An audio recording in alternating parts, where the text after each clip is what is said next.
Salam sejahtera. Masih dengan saya Adi Pakualam dengan channel Padepokan Pakualam. Kali ini saya akan membahas tentang bagaimana sih cara menyembuhkan orang dari sawan. Sawan itu apa?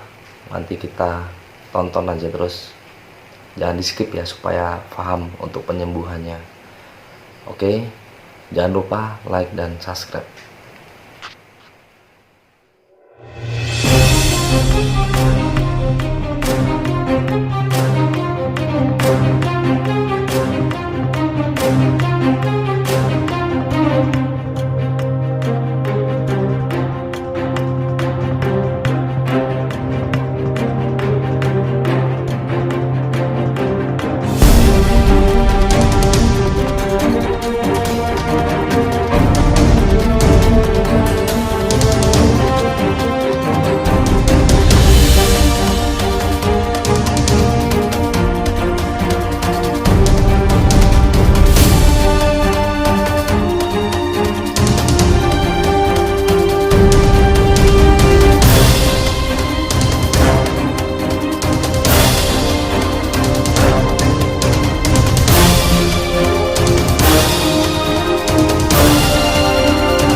Oke, di Indonesia umumnya ya masih banyak tentang sawan atau penyakit yang tidak terlihat dalam arti non medis. Kebanyakan itu adalah anak kecil. Biasanya mereka habis pergi dengan orang tua, diajak orang tua. Setelah itu pulang-pulang sakit, sudah ke dokter, sudah ke puskes, ke bidan atau kemanapun, tak kunjung sembuh. Ternyata non medis, artinya dalam medis tidak ada penyakit apapun di situ. Yang katanya yang selama ini terkenal adalah sawan.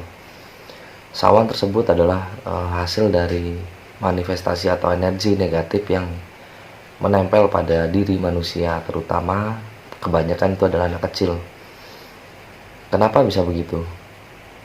Kemungkinan orang tua yang melewati tempat-tempat tersebut itu tidak permisi, terus bisa saja pada waktu maghrib itu lewat makam atau lewat ya yang tempat-tempat angker itulah. Jadi mereka menempel pada bayi. Kenapa harus bayi? Karena mereka benar-benar masih bersih dan mata ketiganya benar-benar masih terbuka lebar. Jadi ketika bayi atau balita tersebut melihat, ya pasti otomatis mereka akan mengikuti.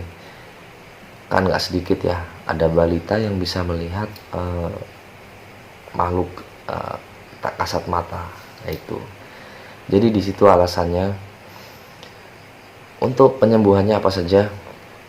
Siapkan degan pucuk merah. Jadi degan ya, degan itu kelapa muda yang ujungnya.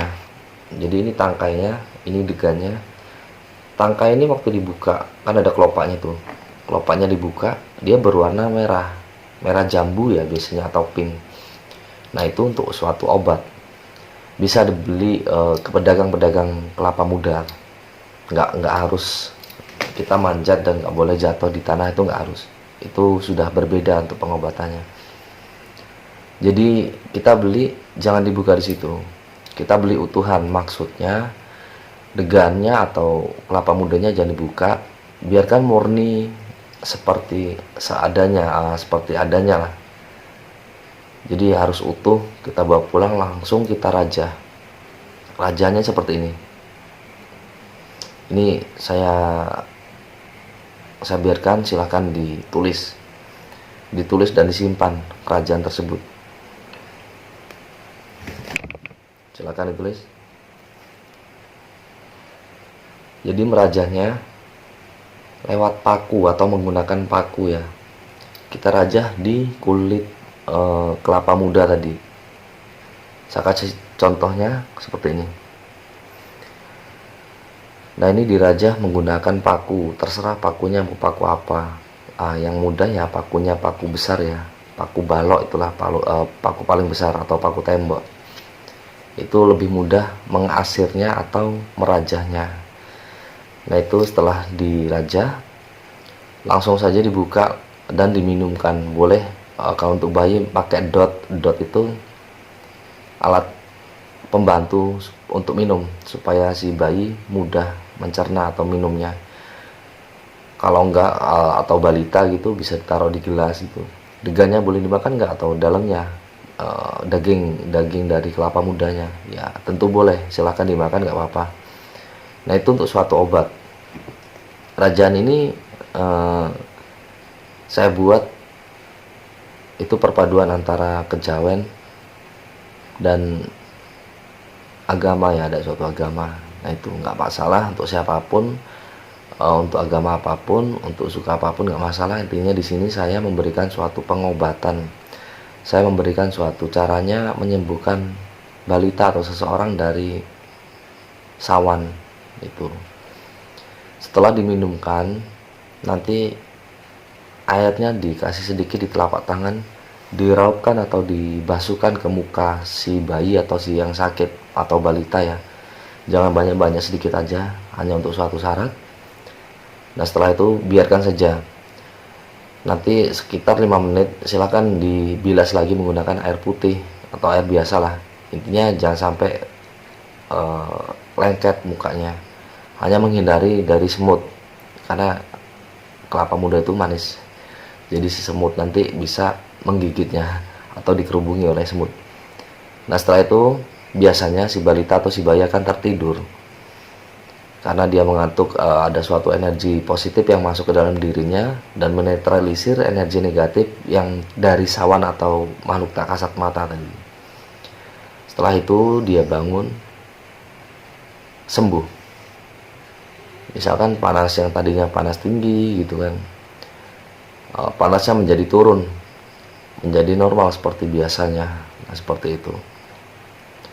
Jadi yang perlu disiapkan hanya paku dan kelapa muda yang pucuknya merah ya, yang tadi saya kasih fotonya. Nah, itu silakan rajahannya dicatat dan silakan dipraktekkan untuk siapapun, nggak harus keluarga kita. Misalkan ada kawan atau saudara yang anaknya rewel, sudah ke puskes atau ke dokter nggak sembuh-sembuh, silakan pakai itu. Berdoanya sesuai dengan keyakinan masing-masing saja, tidak harus berdoa yang ditentukan, nggak sesuai dengan keyakinan masing-masing. Intinya suatu penyembuhan itu hanya suatu perantara, yang menyembuhkan adalah Tuhan Yang Maha Esa yang menciptakan kita semua. Oke, mungkin cukup itu saja. Jika ada yang perlu ditanyakan silahkan di komentar, nanti akan saya jawab. Terima kasih, semoga semua makhluk bahagia. Salam sejahtera.